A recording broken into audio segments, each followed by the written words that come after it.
An $11 ribeye might sound too good to be true, but Ruby Tuesday sure knows how to strike a bargain.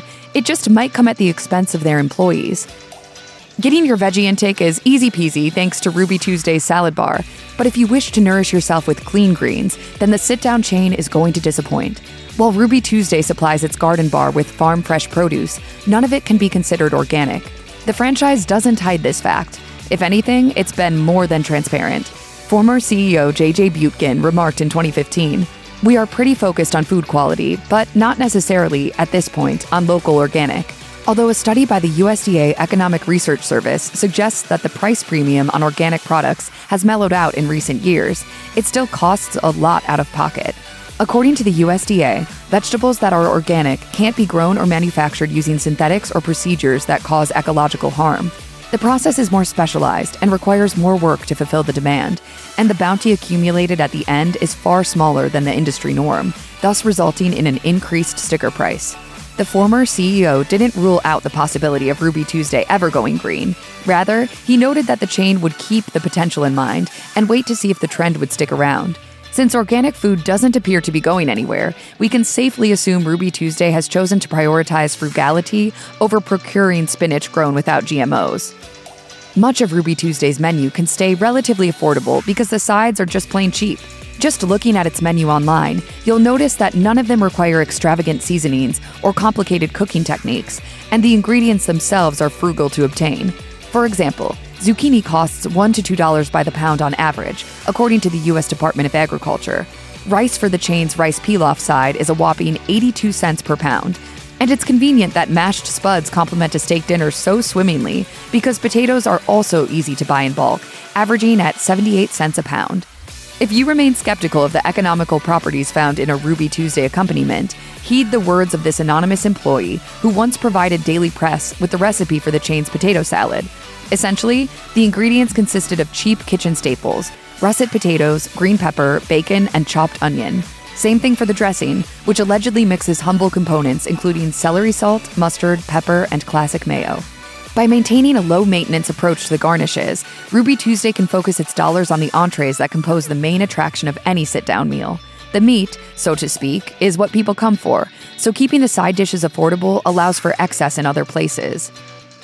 What draws customers to dine at a Ruby Tuesday over similarly priced establishments? The salad bar. It's the reason why 80% of its clientele visit the restaurant in the first place, according to former interim CEO Lane Cardwell. Aiming to turn its slumping sales around in 2017, the chain decided to give its signature offering a refresh with dozens of fresh new fruits and veggies, creative toppings, cheese, and dressings, nearly doubling the size of its show-stopping salad bar. The new and improved garden bar sought to attract a younger crowd by modernizing the build-your-own concept to reflect current tastes. In addition to featuring a high number of toppings, the upgraded salad bar showcased artisanal ingredients and dressings made from scratch daily. On the surface, the decision to refine the salad bar is pretty simple. Ruby Tuesday decided to make changes to what the brand is already known for, that is, the customizable salad bar, as opposed to the riskier alternative of hopping aboard a new trend the restaurant has no prior experience dealing with. Additionally, it's a smart investment in terms of its competitive value. Cardwell described the garden bar to analysts as, quote, not something that can be easily replicated at other eateries. While the salad bar is Ruby Tuesday's moneymaker, there's two categories the restaurant leans on to increase sales: drinks and desserts. Former CEO J.J. Butekin commented on the efforts taken to expand the restaurant selection back in 2015, saying, "If you were to look at our brand versus some of our competitors, whether that's casual dining at large or a bar and grill, we under-index some of the others in both alcoholic beverages and desserts, so we're strengthening those offerings." According to Ruby Tuesday's website, happy hour discounts are offered daily, along with $5 cocktail specials, seasonal selections, and cheap upgrades for a bigger beverage. The bar serves major beer brands, both domestic and imported, and also caters to health-conscious diners with low-calorie versions of popular cocktails. As for dessert, the main menu features standard fare like ice cream sundaes and cookie skillets, yet it also embraces seasonal flavors from time to time. As guaranteed crowd pleasers, the lure of baked goods and booze will ensure Ruby Tuesday makes a killing night after night. And unlike some of the main entrees, they're easier to serve in large quantities. Since many patrons are already in the mood to cap off their gorge fest with a pint of Guinness or chocolate lava cake, Ruby Tuesday might as well give them what they want. The next time you hit up Ruby Tuesday for dinner, take note of your surroundings. Chances are high that you are feasting at a mall location.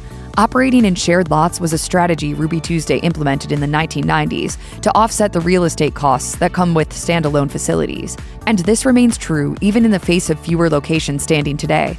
There are over a dozen active restaurants at shopping plazas in New Jersey, Florida, Georgia, and more. The rationale of gathering a variety of eateries within close range is fairly straightforward. Less money will be spent. Because financial upkeep of the complex is split between multiple franchises, the cost of running a restaurant, including kitchen equipment, heating, utilities, etc., can be slightly lowered just by sharing the bill. Restaurant owner reports that the average brick-and-mortar eatery spends $5,000 a month on rent alone, so every penny does count. Fear of competition could sway some restaurants from going the communal route, but the upside of sharing space with other businesses? It levels the playing field. Customers benefit by having more dining options to choose from, and the restaurants who participate benefit from not having to spend as much money on necessary, although costly, expenditures. It's a win-win for everyone involved, and nothing wins more than a Ruby Tuesday customer's wallet. Working in the service industry can be a rewarding experience for many, but anybody who's been hired by a bustling chain restaurant knows how underwhelming the paycheck can be. Low wages seem to be a frequent explanation lurking behind any restaurant discount, because it usually is, and Ruby Tuesday is far from an outlier in compensating its workers with the bare minimum. Zippia found that a typical employee will only make $13.20 an hour, with workers at the bottom taking home around $17,000 annually, if that. It's true that Ruby Tuesday employees across the board aren't paid much, but no one gets the shaft quite like tipped workers. A former Ruby Tuesday bartender explained on Reddit how workers who subsisted off of gratuities had to participate in tip pooling, a practice where tips are summarily split between workers during a whole shift, as opposed to each worker pocketing all of their own tips. Breaking down the hours worked and tips accumulated, they found that a shift could result in less than $2 per hour in tips. As they explained, the company charges more than $2 for something as simple as a flavored iced tea, and although I may make dozens of drinks in an hour, I am not even being paid the cost of one of those drinks. While Ruby Tuesday was revamping its garden bar, it was also doing away with 30% of its menu. As the Florida Times-Union reports, reducing the number of entrees was much more than a simple cost-cutting maneuver. The decision was made to help the restaurant chug along faster in serving customers, which also carries the advantage of reducing messed-up orders and altogether improves the chances that happy diners will come back. Ruby Tuesday has always thrived off variety, but serving a wide array of choices doesn't necessarily mean that customers will feel compelled to order them. Cooks are expected to prepare a variety of meals, with waitstaff shouldering the labor of serving those dishes to customers in a prompt manner. A barrage of different entrees can drastically slow down the pace of a high-traffic eatery, particularly during peak hours, so having fewer options makes the job much easier for the workers involved. The food will also be much fresher and less at risk of going to waste. Although it's tempting to believe phone book-sized menus will inspire enthusiasm among diners, it's not feasible for Ruby Tuesday if it wants to keep its budget in order. Trimming down the menu is the only way diners can enjoy bargain prices. Ruby Tuesday unveiled a spin-off concept in 2021 called Libby's Barbecue, with a focus on smoked meats and picnic sides. The kicker? Libby's Barbecue has no standalone locations, and it's only available through delivery apps. Virtual brands have been a big focus for Ruby Tuesday following its financial struggles, and for good reason too. How so? They're cost-effective. To create a virtual brand requires no additional investments in a physical space. So long as there's a kitchen, equipment, and workers to assemble orders, the need for a storefront is basically moot. Ruby Tuesday already has the real estate at its disposal, plus over 32,000 employees in its orb to make items off both the Libby's Barbecue and Ruby Tuesday lineup. Additionally, menus tend to be more limited in scope than full-scale eateries, which means fewer ingredients and workers are called for to prepare them. And at the end of the day, virtual concepts mean more offerings for customers, which only serves to drive profits if done right. Gone are the days of having to shell out thousands for TV advertisements. Thanks to the internet, Ruby Tuesday has been able to shift its marketing strategy focus to promoting its brand on Facebook, Twitter, and Instagram instead. And it's been a success. According to Chief Marketing Officer Dave Skina, establishing an online presence made advertising much easier because of the direct yet accessible nature of social media. What exactly inspired Ruby Tuesday's shift towards social media marketing? Certainly, it would be foolish for companies not to take advantage of the medium, as smartphones practically run our lives. But for Ruby Tuesday, it wasn't just to keep up with the Joneses. Digiday reports that its top demographic, young mothers with kids, were opting to consume content on social media over more traditional forms such as TV. Besides that, utilizing social media sites made more sense for the brand's size, as unlike McDonald's and Starbucks, Ruby Tuesday's appeal is regionally grounded, specifically on the East Coast. A well-timed tweet or Facebook graphic can spread faster and with more efficiency than a TV commercial, and compared to the cost of making commercials, a social media post is downright minimal. With less to spend on advertising, it's reasonable to assume the company can focus on delivering extra savings to its customers.